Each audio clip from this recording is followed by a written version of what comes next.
This is 365 Sports, powered by Sikkim365.com. Welcome to the Triple Option. Here's your host, Paul Catalina.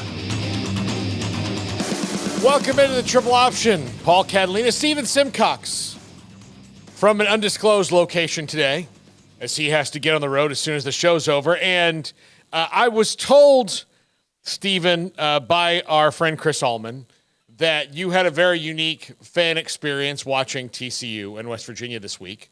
As someone who has to, do a TCU podcast for Locked On, I know that you have to watch it in like two different ways, but I did not expect to hear the third way that you would have to watch a game and layer you have to put on it.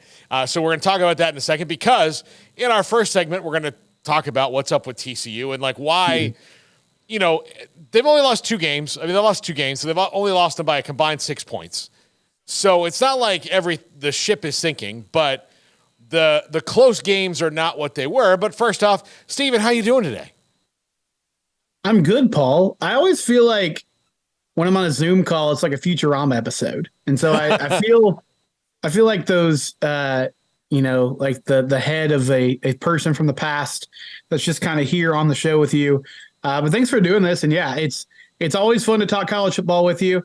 I had more fun talking about TCU last season, but I'm always willing to talk about the Frogs, so we can suffer through it together. So I don't know if you probably don't remember this because you're considerably younger than me, but when the first video phones came out, it was like just a regular, POTS phone that had a camera in it. And if you wanted to talk to your grandma and she lived in Wichita, you would buy the set of phones and you would send that one to her in Wichita. And then on this little tiny screen, it would, you would be able to have a video chat while you were on the phone with her. And I remember when I was in the store and my dad was there and I was like, Dad, we got to get this. And he goes, why? That's it. Why? You don't need that. Yeah. I thought, it's like the future. He's like, nah. That's no good. That's no good. It's just a fad. And then, phones are just a fad. And then here we are, and like it's the most commonplace thing in the world now. But I remember that conversation with him. It was like, no. And then I think about that a lot whenever I'm on Zooms, and I like try to put me and my dad in like different periods of time.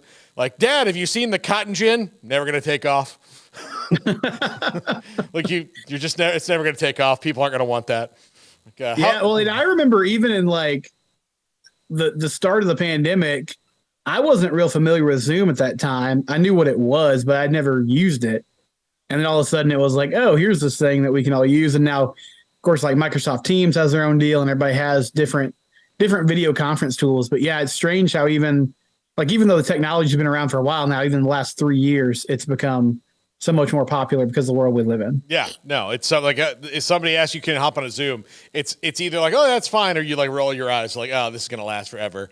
There's too many people on this thing. All right, Steven, what's going on with TCU? Last year they won the close games. This year they can't. I'd like to say it's as simple as Max Duggan had that in him a little bit more, but I mean, they lost a lot of NFL players off this roster, and they have a new team. So some of that is built over time, but I guess also just the uniqueness of last year's TCU season can't be lost on this either. No, it can't. I mean, I feel like there's obviously multiple things at play, but yes, they had huge roster turnover from last season. And I guess I sort of foolishly thought, when we talk about like the new Big 12 and what it's going to look like, and now it's an even more different conversation than it was when it was just going to be 14 teams. But I guess the question everybody had was, could anybody really sustain success year in and year out? Because usually in this sport, Paul, like the blue bloods are the teams that can replace the roster. Like, okay, we lost 5, 6, 8 NFL players. Well, next season we have 4 and 5-star X. And so we're just going to plug them into those positions. And there will be some growing pains, but probably still win 10 or 11 games. And so I thought TCU could buck that trend this season, even though that hasn't been their usual MO, because they had a really good recruiting class coming in 2023. Because of the portal now, there's ways to fill the holes in your roster and have guys that can make more of an immediate impact. So I just didn't really see the extent of this happening to where, there are times where they look like a really young team and a team that's kind of still figuring out how to play together.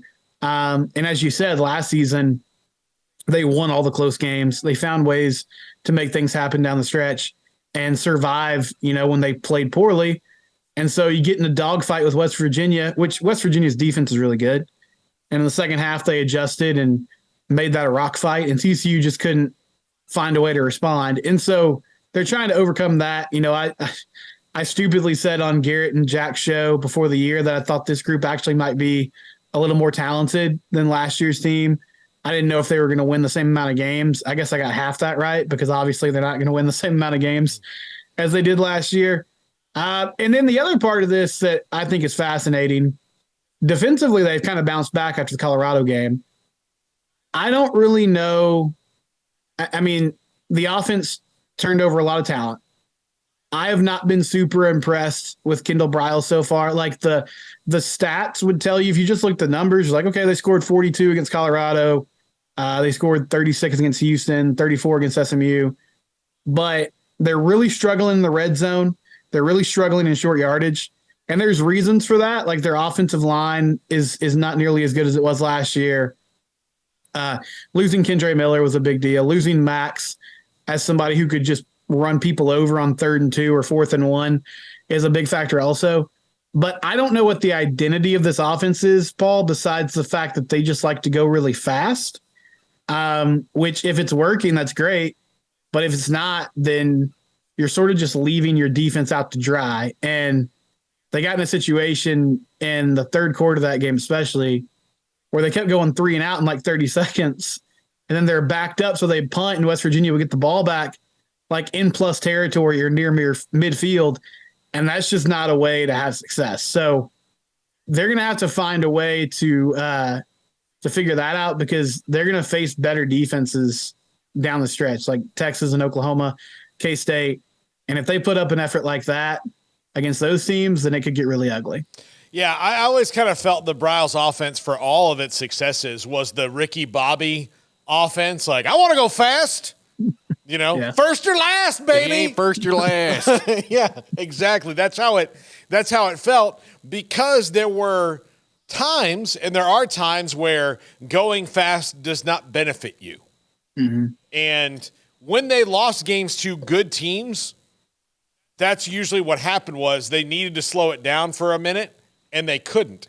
You would look at, Bryce Petty or Seth Russell out there, and they would, even they'd be trying, like Kendall Briles on the sideline, like calling the plays, and you're like, you could see everybody's like, it's been 8 whole seconds. What are we doing? You're like, yeah, you got 17 more. So it's Shake and bake, baby. Yeah, Shake and bake. Exactly. It's fine. Like, you have 17 more seconds. You do this 5 or 6 more times, and then like more than a minute will be gone in this game when there's only 4 of them left. So like 25% of the game will just be gone because you waited to do the exact thing you were going to do a second ago. And that is just something they couldn't like adjust to or adapt to. And it wasn't about, like, some people say it's about running the ball. No, they run the ball as fast as they throw it. Like, it's just go, go, go, go, go. The idea is, as soon as the ball is set and everybody is standing on the spot that you're going to snap the ball and go. You don't want the defense a chance to adjust. You don't really want to have them a chance to substitute. Part of the reason that they run the wide receivers so far outside the hash is so they can sneak them onto the field, and maybe you don't realize that they substituted, so you don't. And look, they made the whole rule about substituting where the umpire stands over the ball just because of those kind of offenses, because that was what they were doing. So it's all about fast, fast, fast, fast, fast. And I think that there are some limitations to it when you don't have everything clicking. Like you mentioned, the offensive line is not great in short yardage. Well, you're going to have those situations. Like, not every run can be a 30-yard, bust out run. So those are the limitations that do come with it. And there is, like a veteran aspect to the team. To me also, that team last year had been through a lot. I mean, they'd really been through a lot. Max Duggan in particular had a very up and down career. it started out the year, I guess, kind of on a down note because he didn't win the starting job. Yeah. So, they had some success with Gary Patterson, but they were right at the end of where he had kind of lost his effectiveness and was worried about all this other outside noise. And, he became like a conspiracy theorist about everything. And you're like, Gary, don't worry. Like all this stuff, don't worry about it. Like still just be. And I think that's the thing that's probably upsetting TCU fans the most is they had a Belichick level football genius on their staff running the program, but he had emotions where Bill Belichick has none of them. It's just Bill Belichick would never be mad at a safety for barking at him. Like he might yell back at him during the game, but then after the game they'd be like, "Well, coach, so I saw that the other team safety was yelling at you as he was getting ejected." Bill Belichick be like, "Yeah, well, that's football. It's intense. Things happen, and we're just happy that we came out of here with the win." And Gary's written a whole novel about it. Like he's got a 20-minute web series that he's ready to just unleash on anybody who will listen. But no, those are all valid. I think from the offense perspective, the things that kill me, the pace of it. A lot of times, like when they do break off a big play, there's just such a infatuation with, okay, we got to go now. And I get it. Like, as you said, you're trying to get the defense on their heels. But I'm like, man, if you just wait a couple seconds here and sort of see what the defense is in, like, I feel like you're working into your own disadvantage by just handing the ball off quickly and trying to bust another big play. And then in those third and fourth downs, it's sort of the same. It's like, all right, let's get this fire drill going. And the defense is not going to know what happens, but maybe just get the right play call in, and that can help you. And so I don't know, Sonny is like, he's an offensive mind, but he's actually typically been pretty, or at least in the last few years, he's been more hands off with that aspect of it. Like he doesn't want to get super involved and meddle too much in the play calling. I think he might have to take the reins a little bit more. He did mention in his press conference this week that he feels like the offense is lacking an identity, and he's told the staff like that needs to change. Like we got to fix that. And so maybe that's the spark that at least gives them some more direction moving forward. But it just hasn't fully come together. And, I think Sonny made all the right moves and pulled all the right strings last year. There have been some situations this year where I'm just kind of scratching my head about what the call is, what their philosophy is. And so, again, that's sort of regressing to the mean as well in close games. But I'm still hopeful they can turn it around. But, I really thought they could go 6-1 or 7-0 in their first 7 games, and they're already 3-2. So you have no margin for error. I was saying on the podcast this week, I was like, Iowa State on the road and then BYU at home. Like these 2 games determine your season. If you can win those and figure some things out and get to 5-2, then I think in the back half of the schedule when things are tougher, okay, at least you have like more of a vision of what you want to do, and maybe you can steal a few games. But man, if you're sitting at 3-3, or even worse, if you have a losing record, then this could go south fast, because for all the talk about like chemistry and team camaraderie and all those things, a lot of that's tied around winning and losing. So if the losing starts to happen more frequently, then things can unravel in a hurry. So they're sort of teetering here. There's time to figure it out, but you've given up all your mulligans already, it feels like, and you're only 5 games through the season. Yeah, absolutely. So you don't have room for error anymore. Like, and look, the CFP is off the table, so you can kind of stop worrying about that in one regard and just keep it, because that's a lot of pressure too. Because you go around, the fans are like, well, can we do it again?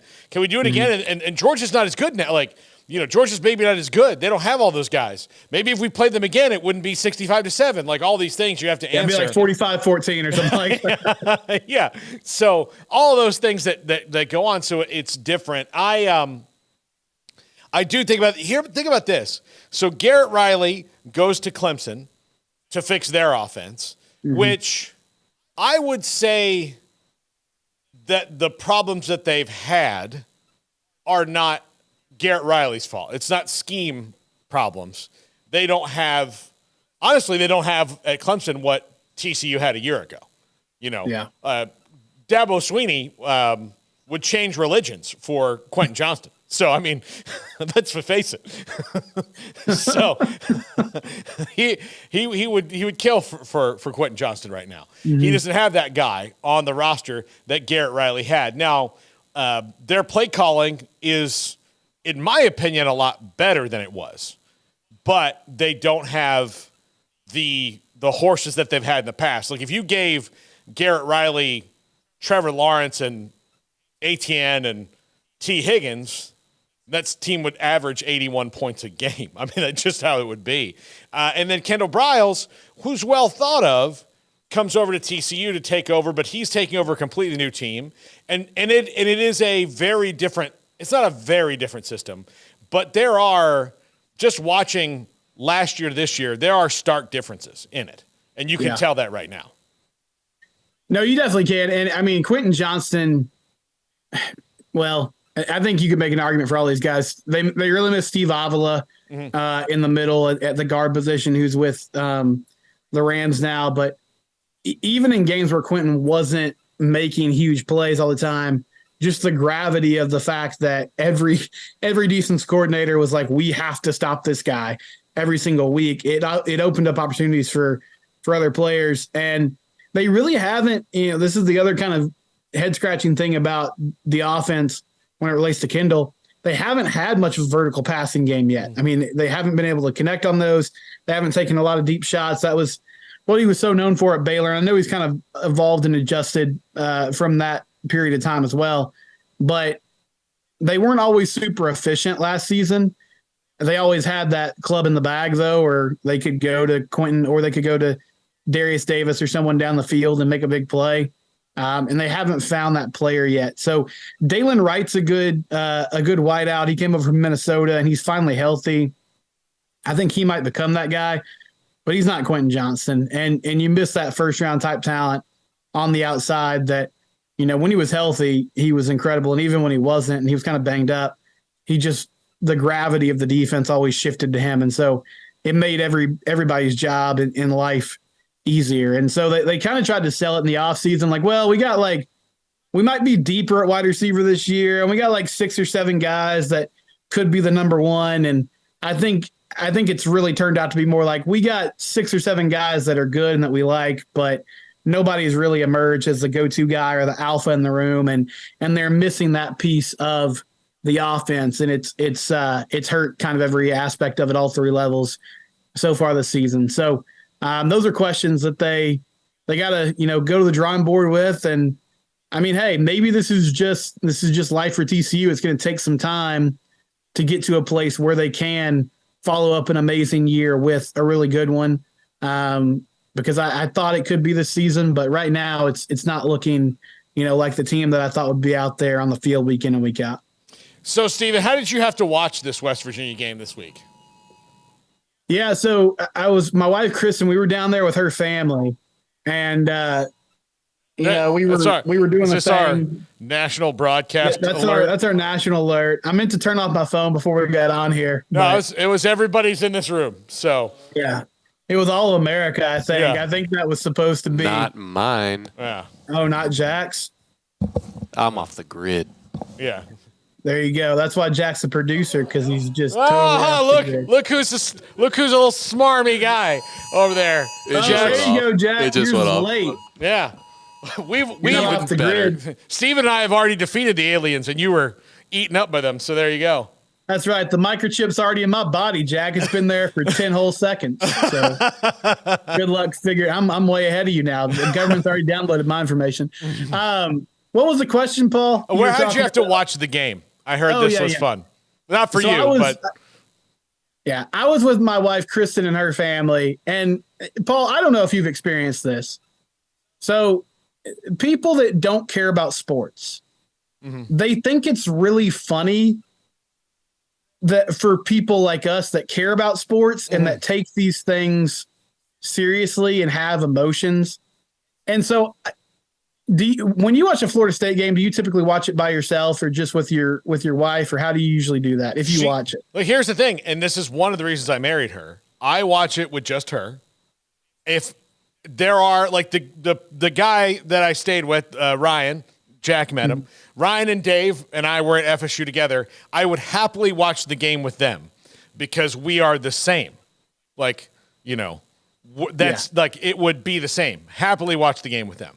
I do not like to watch it with outsiders, even people who are sports fans, because I'm in my feelings and you are not. You're enjoying watching this game. I do that for every other football game I watch. Like, I'm invested. This is work. And I think we all kind of feel like that for our team. Like, listen, I'm an extension of the coaching staff. I'm here to work. And that's kind of how you feel a little bit, even though it's a total fantasy. So, yes, Amanda is a huge Kansas basketball fan. And she watched the entire national championship game in 2022 in our bedroom with the door shut. I was not allowed to even see or speak to her. And it was going poorly for them for a majority of that game before they won. And she had been so in her feelings for so long that she wasn't even celebrating until like 5 minutes later. Bill Self is finally like getting up to the podium and they're giving the trophy. Yeah. So I know exactly what you're talking about. And when you're around the people who don't care, they look at you kind of like people watching a psychological experiment through glass. Yeah, and people make jokes because they think it's like, oh, it's a funny thing that so and so likes it. But so I'm watching on my phone. We're at we had a big birthday party for my mother-in-law, and so I'm kind of watching on my phone. Most of her family is big Astros fans, so I was like, I'm safe. They got Astros game on the big screen. They're watching Astros D-backs. They're trying to see if they're going to win the AL West. They're invested. I don't have to worry about this. Well, about midway through, somebody realizes I'm watching on my phone, and they're like, "Oh, Steven, I forgot you're such a big TCU fan. We'll put the TCU game on the big TV." And I was trying to be like gracious and be like, "No, that's totally fine. I don't need this. I have it right here." But they're like, "No, we insist." So all of a sudden they turn it on, and it's right as the game turns. Like, things were going well, and then things were not going well. And so I'm trying to hold it together, and there were a couple blocked field goals. People are giving me a hard time. I'm just sort of going with it. And then the game ends, and as part of my job at Locked On, we have to film these like instant reaction videos. And so I was legitimately bummed because they lost, but I was also I was really just leaving the room because I needed to film something. And so I left, and I didn't really say anything to anybody. And so then people were like trying to come flag me down and be like, "Oh, we're really sorry. Like, we didn't know this was a big deal and all this." And I'm like, "Oh, it's okay. Like, I need to do this now. I have to like do a little post game thing." And so it was a whole deal. But yeah, I tried to avoid everyone watching it with me, but it didn't end up happening. And everybody meant well, but they don't understand, how invested we are, Paul, how much this means to us. Yeah. I have several friends of mine in town, and like people have been like, "Hey man, that Florida State game's on this weekend. It should be a good one. Let's go out to the bar and watch it." I'd be like, "Listen, man, I like you. You're a good guy. I would love to have beers with you any other time.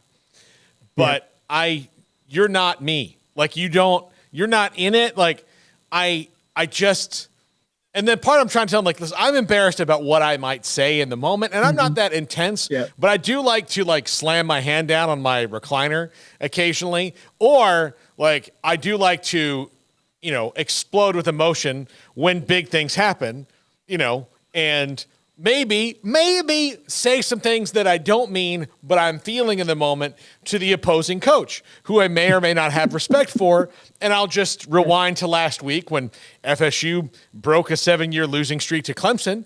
I had some choice words to say to Dabo Swinney. Did I mean them? I'm not sure. He and I would have to work that out in therapy. But it's, But that was your time. That's it was your my moment. time.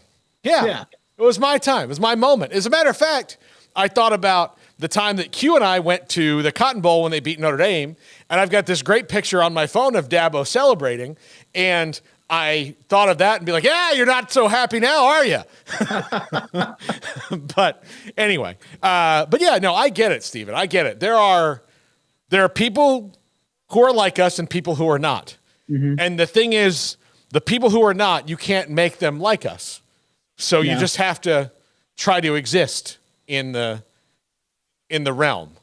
That was profound. I love that. Yeah. That was kind of a long quote, but let's put that up on the wall. Yeah. You just can't. You just have to exist. All right. When we come back, we're going to play a new game called But Are They Good? So I'm going to throw out some teams. Steven, feel free to throw some back out at me if we haven't gotten to one yet. And we're going to play But Are They Good? This is the Triple Option on 365 Sports. If your business is like most, you need things done quickly. But if you're still tying your critical applications together on multiple shared public networks, you've probably been feeling the slowdown. And that's no good for business. A private UPN fiber network can get you and your business moving at the speed of light. Whatever you need, we can build it. Internet, Metro Ethernet, Waves, dark fiber. We deliver custom private networks and are focused on business customers only.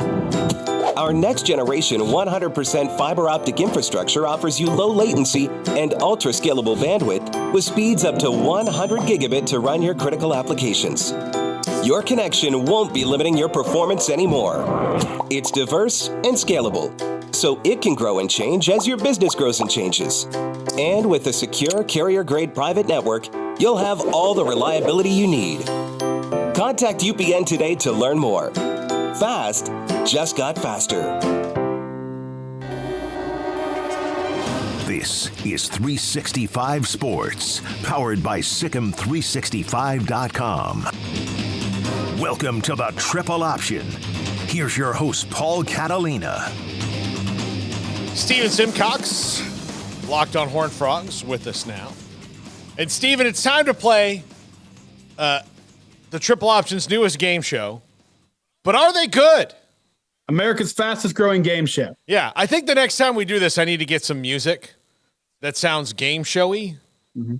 You know, I should have thought of that before, just now, when I thought of the bit. But next time we play a cappella. Yeah, yeah. I don't know if that's gonna play.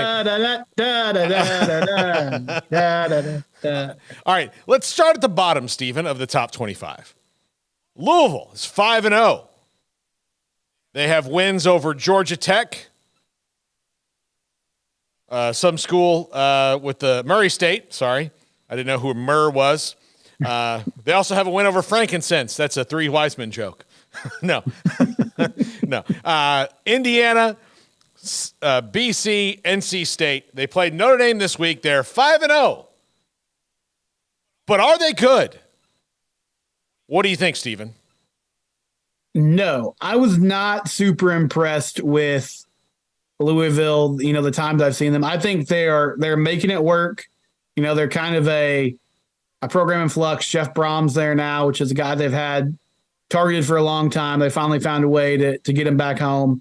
And I feel like long-term, it's going to be a really good hire and a really good situation for Louisville. But I do not think they're a legitimately good football team. They found a way to win, though. Good for them. I mean, they're about to hit bowl eligibility here in a minute. And maybe they pull off one big upset this year, but I feel like this is a team that's going to come back to earth here soon. They have Notre Dame, Pitt, Duke, Virginia Tech, Virginia, Miami, and Kentucky remaining. I say they've probably got 3 more wins in there. I mean, Pitt, Virginia Tech, and Virginia probably the most likely in there, but maybe you can upset someone like a Duke or Miami. I don't think so. I think Miami, we're going to get to them in a second because they're on this list. Kentucky, 4-0. Big win over Florida last week. It was the first quality win, I guess you say they have this season. But are they good? I feel like this is every Kentucky team we've seen lately. Yes, they're a decent football team, but we're about to hit the tough part of the schedule. Georgia, Mizzou, Tennessee, Alabama. You mentioned Louisville to end the season. I feel like this is a group that could really enjoy an appearance in the Music City Bowl, but good for them for beating Florida. I know that's not something they've done much in their history at all. And maybe you steal, that game. You beat Louisville. If you can steal one against these really good opponents, you're feeling good about yourself. But no, Paul, I would say I'm also out on the Kentucky Wildcats. I think this is just a group that's about to hit, the tougher part of their schedule. Yeah, I can see this team being 9-3, like at their ceiling if they got hot, but they like right now, Georgia, Mizzou, Tennessee are their next 3 games. And, look, if they go 2-1 out of that, I think that kind of tells you they're a good team. At the end of the year, we'll play the game, but are they great? Because those are the teams that win titles. So we don't know. We don't know who is yet this year. All right, first one-loss team on the docket here. Utah, 4-1, wins over Florida, Baylor, and UCLA. Took a loss last week to Oregon State and really kind of got pushed around in that one for the first time this year. They're 4-1, maybe dropping a little bit. No Cam Rising on the horizon. I don't know. Who knows what's going to happen there? But are they good? Man, I mean, can we put it with the caveat of Cam's status? Like, I think this is a good football team if he's available, and they're tough and they're physical and they're going to win games without him. But Paul, I mean, you saw it in person in Waco this year. Like, they're just so limited on the offensive side of the ball without Rising. I mean, Oregon State kind of exposed it. Other teams have exposed it, honestly. They've just been able to overcome it with their defense and with running the football. But if Rising is healthy, I will say, yes, that's a good football team. But who knows what kind of state he comes back in if and when he makes an appearance. I just can't really say Utah's going to be in the mix for a Pac-12 title without, a significant upgrade at quarterback and getting this offense right down the stretch. All right, let's go to the Miami Hurricanes. Massive wins over Miami, Ohio, Bethune-Cookman, and Temple, and a 48-33 win over Texas A&M. 4-0. Georgia Tech coming this week before their first real test of the season comes against North Carolina on October 14th. But are they good? My apologies to your Florida State blood, but yes, I think this is a good Miami football team. I mean, honestly, like what A&M has done since that game, like they have a really good defensive line, and Miami was able to hold up. They're able to protect Tyler Van Dyke, and he looks like a completely different quarterback this year, already over 1,000 yards passing, 11 touchdowns, 1 interception. This is a good Miami team. I mean, I think they're going to be right there in the ACC. It's a loaded conference this year. But, yes, I believe the Hurricanes, not the swagger they used to have, but it's a good team that Mario Cristobal has built here in a couple seasons. I said first real test. Next real test is the term I should have used because they handled Texas A&M and handled them very, very well. All right, North Carolina, Stephen, 4-0 on the year. Wins over South Carolina, App State, Minnesota, and Pitt. They have Syracuse this week, who just took their first loss, and obviously Miami in 2 weeks. 4-0, but are they good? I'm going to say yes, and I hate to boil it down to just, one position or one aspect of this team. I don't love the North Carolina defense. I think they're going to be in a lot of close games because of that. But in my mind, Paul, like Drake May is one of 5 quarterbacks in the nation that is able to just elevate his team to a place where they could win against just about anybody in the country. I mean, just maybe you take away the teams that are contending for a national title, but everyone else they're going to face, Drake May's going to be able to keep them in game. So, yeah, I think this is a good football team. When Mac Brown took this job, I thought this was like, all right, let me get a couple $1 million before I go play golf again. But he's done a really nice job sort of turning this thing around and getting them to a place where they are constantly, at least in the conversation nationally. But, yes, I think this is a good North Carolina team. Maybe not a complete football team, but they're good in the spots they need to be successful. Number 13, Wazoo, 4-0. Biggest win, obviously, most important win was over Oregon State, but non-conference, a win over Wisconsin, also beating Colorado State and Northern Colorado. Cam Ward, their quarterback, is having a fantastic season. I'll answer this one first, Stephen. They are good. But are they good? Yes, I think they're very good. They've shown some uptick on the defensive side of the ball. UCLA this week is going to be tough. I mean, but after that, they've got Oregon, Arizona State, Stanford, and Cal. So Oregon will be very tough. Colorado will be tough after that, and Washington at the end of the year. But this is a team I think that can hang with anybody. Yeah, I'm all in on Washington too. I mean, Michael Penix Jr. has been outstanding, and like I can't really think of many teams that have better skill position guys across the country. Like Ohio State comes to mind, and Georgia's obviously got Brock Bowers, which is a total game changer. But they spread the ball around all over the field. This offense is humming. As you said, they don't look great on defense, but they look better.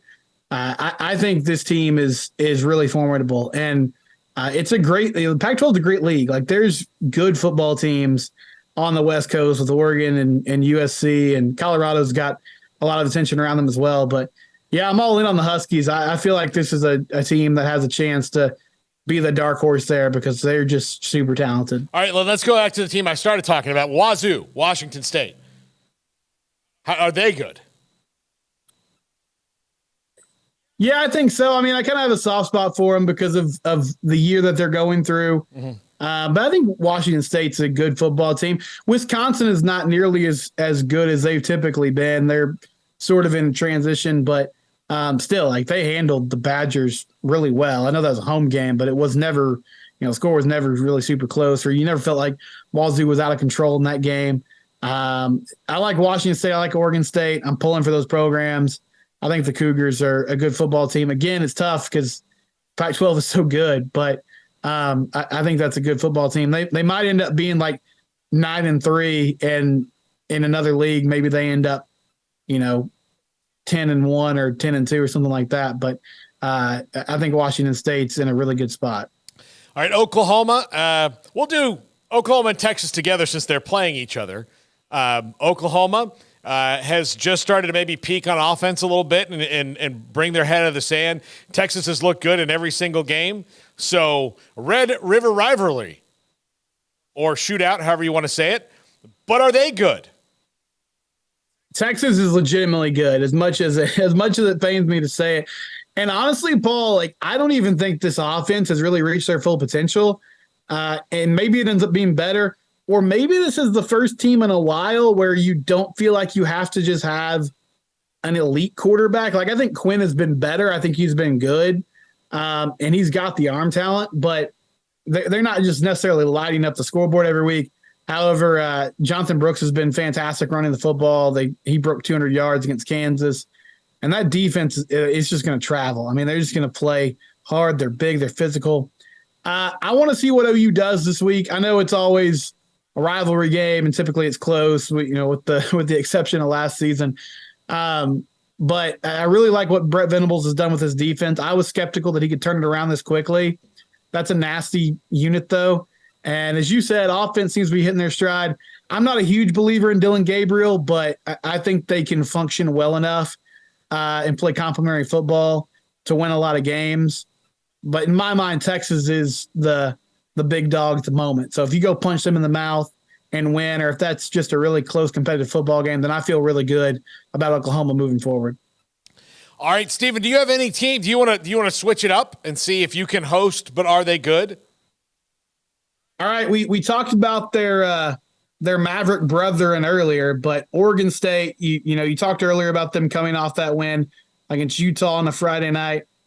Are they good, Paul? Is Oregon State a good football team? I think they are good. I like their coach. I think, look, DJU, I think, is what he is, but in that system, he seems to flourish a lot better than he did in Brandon Streeter's system at Clemson. So I think it's going to work out for them long term.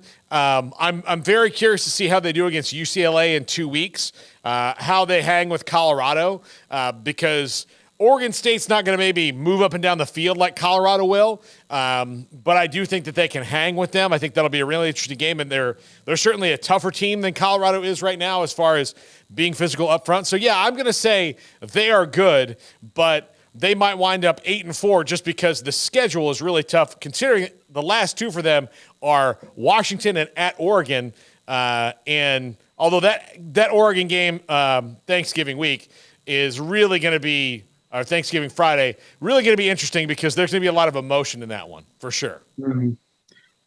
Paul, I thought Neil Brown was going to get fired after this year. Suddenly the Ears are 4-1. Their one loss was to Penn State. Listen to the schedule. Houston, Oklahoma State, UCF, BYU, Oklahoma in mid-November, and they close with Cincinnati and Baylor. Is West Virginia a good football team? They're a better football team, and I said this earlier this week. Take Neil Brown right off the hot seat. Just take him off. He's done enough with quarterback injuries and all that to show West Virginia that maybe you can trust him a little bit. Maybe you can trust him to develop some players. What really hurt West Virginia over the last couple of years was they really got raided in the portal right off the bat.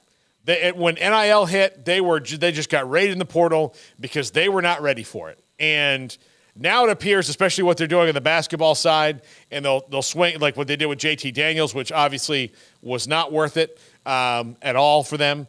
But what they've done, I think they're ready to hang in there and be that team. So yeah, I think I'm not going to say they're good. I'm going to say they're better. And the schedule, like you said, really, really lines up for them. Although by the time they play UCF, John Rice Plumlee will be back. I think that game will be different.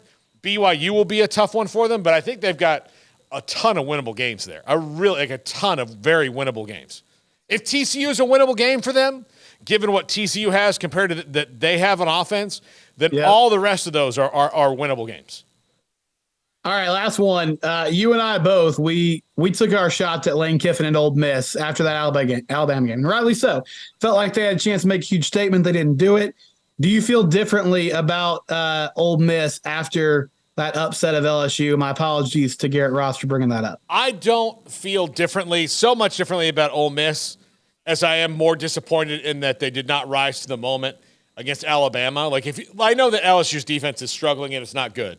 But if you've got 55 against LSU, you could have 28 against Bama. I'm sorry. This Bama team, I feel like you could. You could. Yeah. You score half that, you win that game and control it. And they did not rise to meet the moment against Nick Saban. Of course, Lane may never beat Nick Saban. I don't know. It just may never happen for him. Like he's not one of the the proteges who's won. Jimbo's beating him, Kirby's beating him, and Sark's beating him now. But he might not be that guy. I don't know. We'll see. I think that they're fine, but the SEC West doesn't have a great team this year. That's for certain. Bama might be able to come out on top of this again just because of how it works out. But it's never been more wide open to this right now. And so no, I don't. I'm going to say no. I'm not ready to start a parade for Ole Miss yet. The drunk Ole Miss fan that crawled up and down the goalpost and eventually jumped off of it, on a scale of 1 to 10, what do you give him for post-game celebration, weird drunken escapade? Oh, that's a 7.5 right there. You know, to stay on it and keep going as opposed to just take, you got up there, then you got to get down. He just kept going and going and going. Now, they serve some pretty, the Grove is a great tailgating scene. It's not LSU, which is the best, although can be quite scary. But they're that was, when I'm watching him do that, that's not beer drunk. That's not whiskey drunk or tequila drunk. That is something from a still drunk. That's a, hey, y'all, try this. One of those things that, you if you had 3 shots of it as opposed to 2, you would be blind. Yeah, and possibly a gummy involved too. My man looked like he was kind of in orbit. So I'm not sure what all he was under the influence of, but it looked like he had a great time. Yeah. They have legal weed in Mississippi. Is that one of the states that has done it? I wouldn't think so, but I'm not sure. Yeah, well, sometimes those things lead to reading books, and you don't want to make that mistake. So that was a pretty harsh shot at Mississippi. So anyway, when we come back, there was an Urban Meyer rumor that came from a dark corner of the internet about Michigan State yesterday, and then everybody's had to check it out. Tom Fordelli had a really funny tweet about it, and we'll talk about that next. This is 365 Sports, the triple option. If your business is like most, you need things done quickly. But if you're still tying your critical applications together on multiple shared public networks, you've probably been feeling the slowdown. And that's no good for business. A private UPN fiber network can get you and your business moving at the speed of light. Whatever you need, we can build it. Internet, Metro Ethernet, Waves, dark fiber. We deliver custom private networks and are focused on business customers only. Our next generation 100% fiber optic infrastructure offers you low latency and ultra scalable bandwidth with speeds up to 100 gigabit to run your critical applications. Your connection won't be limiting your performance anymore. It's diverse and scalable, so it can grow and change as your business grows and changes. And with a secure carrier-grade private network, you'll have all the reliability you need. Contact UPN today to learn more. Fast just got faster.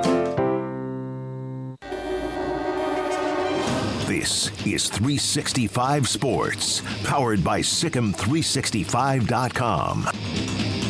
Welcome to the Triple Option. Here's your host, Paul Catalina. Steven, I just found out in the studio, it doesn't surprise me about Garrett because he's quite tall, but Jack as well. They have both dunked a ball on a regulation rim in their life, a feeling that I will never have. I mean, certainly, when I was a kid, you know, my friends and I got in a lot of trouble, too. We brought out a ladder and just jumped off and dunked it. Or when, you know, one of my friends got the ones you could move up and down, you know, move it on down to 8 feet, you know, pretend like you're Dominique Wilkins and call it a day. But they've both legitimately dunked a basketball in their life, and I'm jealous because that's something I was never going to be able to do. Yeah, me either. How tall is Jack? I guess I knew Jack's tall. Jack's like 6'1". In the basketball shoes, yeah. Yeah, so he's 6'1". How tall is Garrett? Garrett's 6'4"? like 11 feet tall. 6'4". Yeah. Yeah. So, yeah, Garrett's Garrett's from a very an long athletic arms. town. Yeah. I know it's a college football podcast, but the Oglesby Tigers are ranked second in six-man football right now. Garrett Ross is from a very athletic lineage. Yeah. So, look, basketball on grass for the six-man football and basketball on wood. Hardcourt. Yeah. Good at both of them. Good at both of them. All right, Steven, so yesterday there was an internet rumor that was like, look, Michigan State has the people that want to get this done. Urban Meyer has emerged, and he'll interview for the job. Tom Fornelli, who's a national college football writer, said, oh, yes, believe the one guy who has none of these contacts in his phone of age, like one of the big-name interviews. And here's why it's funny when I look, and I believe that Urban Meyer is, especially after the documentary, is trying to grease the skids for a new coaching job. I absolutely believe that because he doesn't want to go out how it happened in Jacksonville. Because the last memory you have, or memories, is him kicking his kicker and whatever he was doing in his bar in Columbus, and Trevor Lawrence, like ostensibly like the nicest kid in the world, just hating this person. So, like, all that, he doesn't want to go out that way. He does not want to go out that way. And so I think the documentary was a huge part of like, hey, listen, remember all the cool things I did? Forget about. Yeah, I was good once. You guys remember that? Yeah. I've won 3 national titles. I can help your program. Here's why. And it would kind of prove, they brought back Mark D'Antonio as an advisor after they fired him for the exact same thing that they fired Mel Tucker for. Here's why it would be the most Michigan State thing ever to be like, all right, guys, we got to fix this program. Obviously, we have people that are willing to step up and pay so we can get a big-name coach. Let's start throwing names out there, and then somebody goes, all right, hear me out. Urban Meyer. And then they don't go, here's the deal. We've just fired 2 coaches in a row because of scandal. Mm-hmm. Urban Meyer is a walking scandal, although he somehow manages to stay just on the outside of it. Right. But how could you, if you're Michigan State or a Michigan State fan, be like, oh, well, the only person who cleaned this place up is the dirtiest coach in college football? Yeah, not exactly taking the spotlight off you for sure. And also it's just strange because, I mean, I know Urban has been in football recently, so there's still a path for him to obviously step in, but it has been a little while. Like, the sport has changed a lot since he was last at Ohio State. with NIL and the transfer portal and everything else. So that's part of it too. It's like there's plenty of up and coming good coaches. Michigan State's a good job. Why is your first thought? I get it. Urban Meyer's a really good coach, but as you laid out really well there, if you're trying to distance yourself from a sexual harassment scandal, this is not the first person to call. Like there's a long list of people that don't have anything like that in their past. And, Urban's history doesn't suggest that this would be a good thing at all. But I mean, this is, as you said, this is college football. His name is always going to come up for big jobs like this. Yeah, I saw Bud Elliott mention that it's the new Bob Stoops rumor. That they're calling Bob Stoops.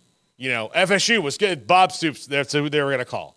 They got to get Bob Stoops. At practice or whatever. Yeah, he was at he might have been, but he wasn't there interviewing, all that. Urban. And look, here's the deal. Urban Meyer is going to travel around the country with Fox because he did it before with ESPN where he took his year between Ohio State and Florida, worked for ESPN, and essentially would walk into places and interview for jobs.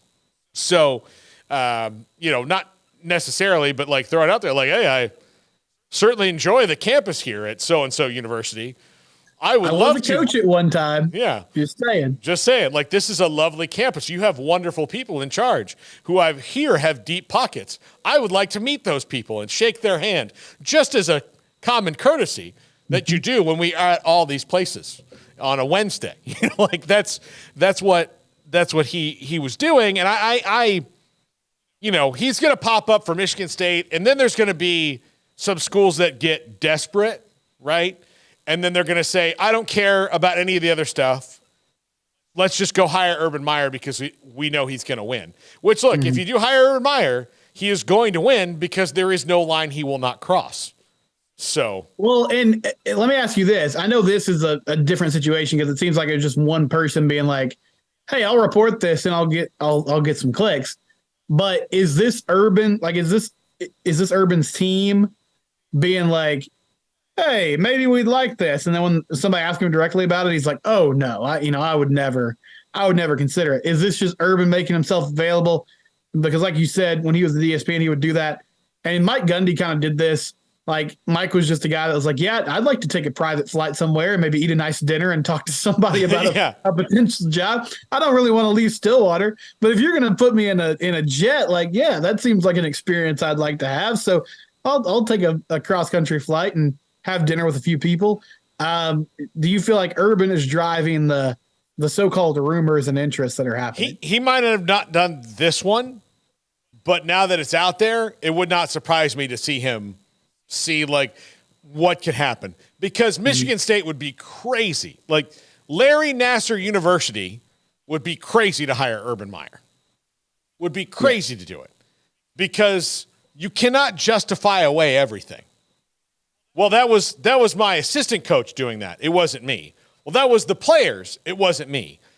None of this was me. I just happened to be here and be in charge of bringing all these people in here and paying them or coaching them, but they make their own decisions, was kind of Urban Meyer's deal. And part of the reason I think you saw the thing in the documentary that stuck out to me about Urban trying to get back on that was they were talking about a player that he kicked off the team that died of a drug overdose. And Urban was so convinced that was totally his fault that he took football away from him. That's why he would never kick a player off the team again. Yet 2 years after that, he kicked Cam Newton off the team. So I don't know. I think Cam Newton got kicked off the team not because he stole a laptop, but because Cam Newton's ego was so gigantic that Urban couldn't deal with it. That's why I think it happened. That's my personal theory, not to justify Cam Newton stealing someone's laptop, but based on the crimes committed by the players on that Florida team, laptop theft is low on the totem pole. Yeah, it's not at the top. Do you get the sense that Urban is a guy that would, Cal is a bad example because they don't have the pockets, but I'm just saying, do you feel like there's 5 or 10 jobs that he's got a piece of paper that he's like, okay, these are the ones that if they come open, I'm going? Or does he get to a point where he's so ready to get back in the game that he leaves the cushy TV job and is like, yeah, if if things went south at Mizzou and all of a sudden they called me, I'll pack up and go there just because I want to coach again. No, I think if what happened with Jim Tressel didn't happen at Ohio State, he may never have gotten that job. Mm-hmm. It might be somebody it honestly might be Luke Fickell at this point because he was in the Tressel tree, right? He played for Tressel. Like Luke Fickell might be the coach at Ohio State right now because Tressel would probably be retired and Fickell would have been like the guy that they brought on. The Ryan Day, so to speak, to Jim Tressel. So that to me, and because he was the interim. Luke Fickell was the interim that year that they had to let Tressel go. And the one bad year at Ohio State football in like the last 50 as well. That's how good they've been. There's a reason that when he left Florida, for whatever reasons those were, health problems and all the stuff that was going on with him, that when Ohio State came open, that and his connection to Earl Bruce and all that he made a beeline for that job.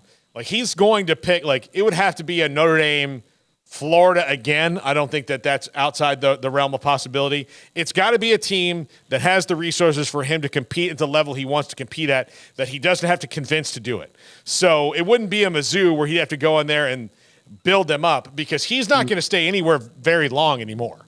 Like it would be like a 5 to 7 year hitch. Mm-hmm. Let me see if I can do what I did at Florida, win a national title in the first couple years, and let's see where it's at after that. That's what he would want to do. So with the portal, you can certainly do it a lot better now, but it would have to be a school that is ready to pay him $10 million a year, spend another $10 million in NIL over a couple years, all those things to make sure he got what he wanted. So I think that list is limited, and there's places that would never hire him in a million years. Like Jim Harbaugh goes to the NFL next year. Michigan's not going to call up Urban Meyer. That's not, there's no way. They could not sell that. They could not sell that to their fans at all. So, but it is strange. Like Michigan State, though, they are in that spot, right, where the Big Ten's about to get really huge. And the 4 teams they brought in, like the difference between the Big Ten and the Big 12, both bringing in 4 Pac-12 teams, is one of the teams in the Pac-12 is the 2-time defending champion is going to the Big 12. But the other teams that are going into the Big 12, Colorado's good now, but Arizona and Arizona State have been a mess for a long time. And then Oregon, Washington, USC, and UCLA are all good right now. So Michigan State could theoretically react by going, yeah, we've got to get whoever we can, but they can't. I mean, I would just be, it would be the most Michigan State thing ever to be like, yeah, I didn't even notice what went on before. What's all that? Was all other people. That was Urban. He's a bastion of, goodness and hope. I don't think they can sell that to their people. Now, there are a lot of other coaches that they may take a big swing at because clearly, look, Mel Tucker you saw the numbers yesterday, Stephen. He was the 5th highest paid coach in the country. They're waiting. Yeah, I mean, they rushed to pay him. It was like, oh, one good season. Here you go, buddy. Here's a new contract. And you're right. Like Michigan State is one of those teams, like it's a big brand, but they're one of those teams that you do wonder, like, okay, if somebody kind of gets lost in the shuffle here, you already had a program that was sort of middling, and then this situation with Tucker happens, and so now you're having to basically start from scratch again. It could go one of 2 ways, and so it's a very pivotal hire. So, yeah, I understand why they're after all the big names, but Urban Meyer just can't be the guy. No. And again, are you looking for long-term success or, kind of a rocket ship before you have more problems? Because Michigan State cannot afford more problems. They just can't. All right, Stephen, enjoy. I know you're headed out of town right after this. Thanks for taking the time to hop on before you left. And we will talk to you again next week, and we'll see. Hopefully you're feeling a little bit better than you were this week. Thank you, Paul. If they lose to Iowa State, I probably won't be here. So good luck to everybody. Well, just Stephen, like, he's on Zoom, but he's just laying on the floor. He just kind of like rolls over on his side to look at me when I ask him a question. Like, hey, how do you feel about Colorado after last week? Yeah, whatever. We lost to Matt Campbell after he was good, so I can't talk about anything. Yeah. All right, Stephen, thank you so much. Big show today. We've got Tim Brando, we've got Mac Rhodes. Who else do we have today? Scott Drew today. Joey McGuire, for crying out loud. So tons of great guests on the big show this afternoon, 365 Sports. That comes up in an hour at 3 o'clock. Steven, have a good one. Thanks for watching, everybody. We'll see you tomorrow. If your business is like most, you need things done quickly. But if you're still tying your critical applications together on multiple shared public networks, you've probably been feeling the slowdown. And that's no good for business. A private UPN fiber network can get you and your business moving at the speed of light.